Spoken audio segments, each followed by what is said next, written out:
তাকে সর্বোচ্চ রেসপেক্ট পৌঁছে দেয়।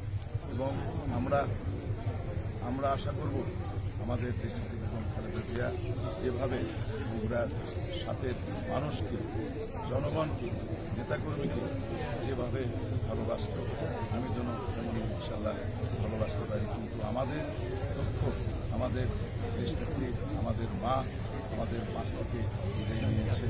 এই জন্যে আমরা অত্যন্ত শোকাহত এবং সারা জাতি, দেশ শোকাহত। সে একজন বাংলাদেশের স্বাধীনতার প্রতীক ছিল।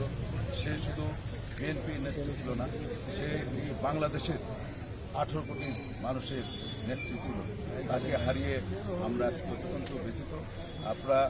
আমরা বিশেষ করে আমরা যাব যে তার যে কাজগুলো ইনশাল্লাহ বগুড়া জেলায়, বিশেষ করে বগুড়ার সাথে যে সমস্ত উন্নয়নমূলক কাজ সে থাকা অবস্থায়, সে প্রধানমন্ত্রী থাকা অবস্থায় যে কাজগুলো হয়েছে, ইনশাল্লাহ আগামীতে যে কাজগুলো, বিগত দিনের যে অসমাপ্ত কাজগুলো আছে, ইনশাল্লাহ আমি সমাপ্ত করার ইনশাল্লাহ চেষ্টা করব।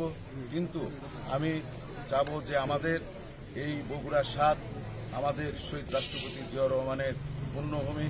সেই পুণ্যভূমি ইনশাল্লাহ যেন আমি সব নেতাকর্মীকে দলমত নির্বিশেষে সবাইকে একত্রিত করে আমি আমার দেশনেত্রী বেগম খালেদা জিয়ার উপর শ্রদ্ধা রেখে এবং তার প্রতি আমাদের যে মায়া, আমাদের যে ভালোবাসা, সে আমাদের মা সমতুল্য, তাকে অনুসরণ করে আমি যেন কাজ করতে পারি। সবাইকে